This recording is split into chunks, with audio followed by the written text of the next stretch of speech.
What's up, Amakhosi Network? Welcome to the channel, guys. It's Friday. It's Friday. It's Friday. So, interesting news today developing at Chiefs is that Chiefs apparently is in quote and unquote whatever abusing the development players. And I would like to break this down because it's very sad what they're doing to some of these players. And I feel like these players are being hard done by. And so basically, Chiefs is going to be releasing players that I thought were going to be in the first team. So it's sad. And then on top of that, let's just discuss Luke Fleurs because all of you saw that Luke Fleurs signed for Kaizer Chiefs. What does he bring? A lot of you don't know Luke Fleurs, but some of us have watched him from Olympics and all of those things, and we've seen what he can bring. But yeah, and we'll tell you of his journey. But let's kick it off. Let's kick it off and say, please subscribe to the channel, guys. To those who have not subscribed, please subscribe. We have surpassed 1,000, guys. Can you believe 1,000? We have surpassed 1,000. And now we're aiming to go to 2000 and beyond. I told you we want a billion. A billion. Let's be the first football channel to be a billion. Yeah.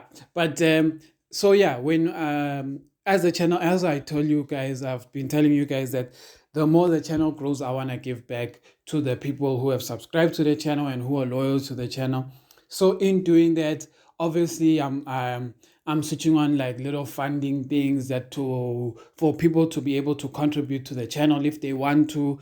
And on top of that, what I'm going to do is that I am going to buy a Kaizer Chiefs jersey, and then we're gonna give it to one of the fans. As to how, I don't know yet, but we'll figure it out as time goes. But that is something we're gonna do after 2K. But yeah, you guys will iron out those details. I have discussions with you guys how you would like to be, how you'd like it to be done, and how we would like the draw for the fan to win the jersey to be done. But we'll discuss that because we are family. We'll discuss these things and see which one is the better option. But yeah, and obviously we'll discuss which shirt you guys want. Do you want the gold one or do you want the green one? Amabokoboko. If we win, guys, let me tell you, if Springboks win, just know that Chiefs jersey is gonna be very expensive. Ne? It will be very expensive. That Chiefs jersey will cost 2.5. So I'm just telling you that if Springboks win, that Chiefs jersey is gonna be it's expensive. But yeah, the news that are coming out of Chiefs is this. Chiefs is releasing a future Bafana star, a talented player, and that is Puso Ditejani and two unnamed players. This is from eDisky TV, eDisky Times. So what happened is this, and I'm sure a lot of you, let me kick it back. A lot of you saw a couple of weeks ago is that Umfundo Villa, guys, was actually a ball boy, right? A ball boy for, it wasn't Carling Cup, it was, I think, MTN 8. He was a ball boy for MTN 8, and it was very strange to be like, why is Umfundo Villa guys a ball boy? Because isn't ball boy for like 13 and 15-year-olds? But yeah, so then we didn't know what was happening there, but anyway, that story passed. But now, apparently, for the game against Amazulu, the Carling Cup, they asked the reserve team boys, Abo Pusa DJ Jani, Abo Omega Mdaga, and all these boys to go be ball boys. And these boys refused. They said no, they don't want to be ball boys. And I'm going to say this. Number one, Chiefs is your employer. So if they say go be ball boy or whatever, it's unfortunate, but sometimes you have to do it because they're your employer. One example of this is what? Players who are not playing for Chiefs or who are not selected for the team or who are injured or who are just not making the squad, Chiefs sends to do fan activations before the game. So if they send you to do fan activation, you know good you're not going to be playing because they only send players that don't get selected for the squad. But players like Abo Sitebe, Abo Molefe, all these boys who know they won't be selected, they still go because they know I have to just do what I have to do, but I'm still gonna fight for my way to the squad. So that's number one. The club can say these things, right? Can say go and do this, go be a ball boy, go represent the brand, go XYZ, XYZ. The club can do that. So that's from a Kaizer Chiefs. That's me standing up for Kaizer Chiefs number one. But now I'm gonna give you my truest feeling on this matter. This is my truest feeling on this matter. A reserve player who is touted to be playing for the first team should not be a ball boy. That is my take on this. My take is that if this player is a reserve player, what does a reserve player mean? A reserve player isn't under 19, a reserve player isn't under 17, a reserve player isn't under 18. A reserve player means you have signed a professional contract with the team that you're playing for. So basically, it's saying that they can take you from reserve and put you in the first team the next week and it will be okay. It will be normal. So they can take Pusa Didejani and put him as the right back in the next game and it will be normal because he's no longer an academy player. He's a reserve team player, meaning that he is basically part of the first team because he trains with the first team. Everything he does is with the first team. Now, what happens is that if you make this boy go and be a ball boy, it is demoralizing to their confidence as players, and it's actually, for me personally, it's unfair because it's unfair from a lot of perspectives. Number one, ball boys. Being a ball boy should go to an under 15 player and even an under. I'll even say maybe an under 17 player, but largely an under 15 player, and let's include under 17 and under 13 players. Those are the players that should go. So they should know what they're looking forward to. Players above 17, in my opinion, this is my opinion, you guys will tell me your opinion. Players above 17, I feel, should be in the stands if they are going to watch the game. They shouldn't be the ball boy, they should be sitting in the stands, and that is just purely based on promotion and seniority. If you're a more senior player, you must just watch the game from the stands, but the young ones must go and pay the school fees. When you go and pay your school fees, it means you go and be a ball boy and what. And that is not, and the young ones actually enjoy it because the young ones enjoy being there. But with a player who is a reserve and you make him be a ball boy, it hurts him, like, personally. It really does hurt him personally. That much I can tell you for a fact, guys. It does really hurt people, these young boys personally, because they feel they are getting undermined. So I don't believe Chiefs is doing the right thing by forcing these boys to be ball boys because they believe they are part of the senior team. Imagine 1 minute you think you're part of the senior team, you're busy outscoring, outplaying Abodoli and everything, and the next minute they say ball boy. And then you're gonna be like, hey, every week in training I do wula and shire these guys, but then they say I'm not good enough, I'm only good enough for a ball boy. So it's a problem for their confidence. In saying that, Chiefs has a tendency of bullying their young players and abusing their young players. And I know a lot of you will say I'm being harsh, but guys, Chiefs has a trend of doing this to young players. Number one, players, they have a history of not paying their young players, especially if the player has done a senior contract. All of us remember the story of Obvuma. When Obvuma became a first team player and he signed the Chiefs contract, Obvuma was apparently earning around 7K or even less than that because they were still paying him based on academy rates. Apparently, it was very bad, like around 5 to 7K. And what was happening is that he was competing with people who were earning 80 to 150K, but he was earning that 7 to 8K. And then and how this story came about is that people kept bumping in to Upvuma in taxis, and they didn't understand, but why is this player who plays for Chiefs first team in a taxi? There's nothing wrong with the taxi, first of all, I'll tell you that. There's nothing wrong with the taxi, but it brought up, people started asking questions. And then the result is that his agent ended up coming up and saying, what do people expect? The guy can't buy a car with 5,000 or 7,000. He can't buy a car with that amount of money. So he has to take taxis. It's the cheapest option for him. So then they had to go and revisit the contract and stuff like that. And I think the agent wanted to take, if I'm not mistaken, I'm paraphrasing what happened then, but then they took Chiefs to, I think they tried to take Chiefs to arbitration or whatever, or try to negotiate the contract, because it was then said how much should a player be earning, and people were saying a player who has just come out of the academy shouldn't be earning less than 15K. That was what the people were saying. A professional player shouldn't be earning less than 50K. People were arguing and everything. But then it turned out that Sundowns had a policy that all senior players who have a senior contract are not allowed to earn less than 40K. And a lot of people believe that that should be the standard, especially because these guys are soccer players. Their careers can end the next day through an injury or whatever.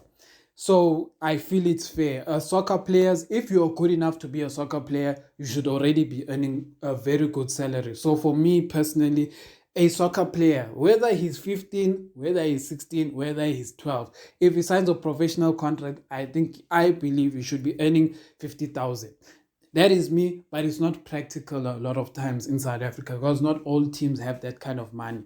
But for me personally, soccer is a 10-year career. After soccer, your CV will only say you are a soccer player. So if you're earning 50,000 for the next 10 years, do you understand? Or if you're earning less than 50,000, let's say if you're earning 10,000 for the next 10 years, by the time you leave and go, and now you have to go look for a job in a call center or whatever, they're gonna ask you what's your experience, and then you're gonna be like, "Benglali ball," and then they're gonna be like, "Hi, Baba, that is not experience," and then now you are stuck. Now you're stuck. That's why we get soccer players who end up being on stories for bad things. But yeah, it's things like that. And yeah, we also saw what happened with Blom. Chiefs didn't want to pay Blom the money he deserved. Then Blom left Kaizer Chiefs. And what's happening with Upuso Dijejani is that Dijejani went to Chiefs today or yesterday to go get his clearance because I think Chiefs said they're releasing him. But now Chiefs, you know how Chiefs rolls. Chiefs basically, this is allegedly based on Itiski Time. Itiski Times basically said that when the boy went to go get his clearance from Chiefs, Chiefs was saying no, he can't get his clearance. Then he's like, why? Because you guys released me. Then Chiefs is like, no, if there's a club that wants to sign you, they need to pay 1.5 because in your contract there's a release clause, which is very weird because if you are releasing someone, then you should just give them the clearance so they can go and sign for another team. So apparently it's Utichejane and Omega Mdaga who are under this, who did these things, and other players. Other players have been suspended, others been released. But this is the crux of the story. We are going to lose two players, and these players are very quality. Omega Mdaga is so close to being left back.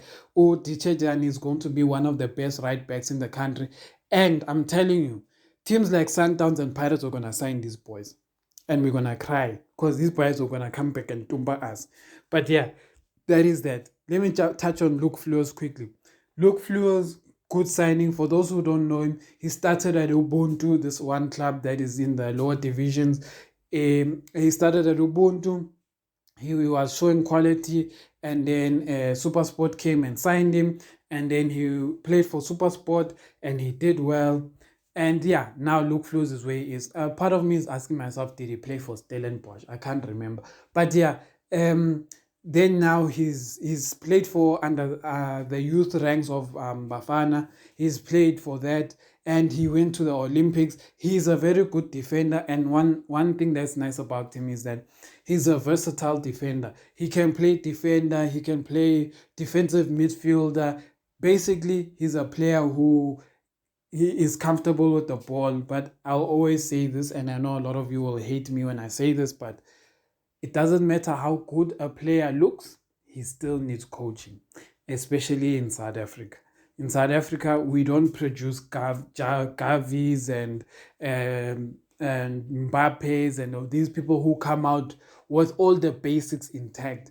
In South Africa, when a player gets to about Chiefs and stuff like that, he gets there because he's defeating people like Kasi, Ushaya Mashibobo, he's lathering what, but he doesn't have basics. So when he gets to Chiefs, he has to learn basics at the age of 15. At the age of 15, it's already late to be learning basics. By the time this guy reaches the age of 19, even if he's scoring goals, getting to the first team is a problem because when he's under pressure situations, the first thing you have to know is basics. If you are in pressure football, if someone passes you a hard pass and you can't trap, already defeated. So It's things like that. We like teaching the players basics. And I will say this, and I'll say this with my chest. I also blame Kasi football for the lack of talent we have in the PSL. Kasi football, we as the fans who go and watch Kasi football, we encourage these guys to dribble each other and run away. Because these guys who dribble don't dribble and score. They dribble each other, they take the ball, but then they pass backward, or take the ball, fire someone a shibobo, and then pass a useless pass. But it's never a thing of what you take that guy who's shiring about Ngamashibobos scores hat tricks every game. Those games end up 0-0 and 1-0 because that is how they play. And you must see the shots these guys in the Kasi football take. All of the shots go over the pole. Then you get surprised why Squama can't make it in the PSL. It's because they do nonsense in Kasi football. They just dribble and shama shibobo. That is not professional football. So things like that, you can being a matrublaner doesn't mean that you know how to pass a ball. Being a matrublaner doesn't mean that you know how to score a goal. So that's one thing we need to fix in Kasi football. We must praise a player who can score goals. He can do Ishibobo, but I pambili. Go forward, Bob. So yeah, that's what I have to say. Subscribe to.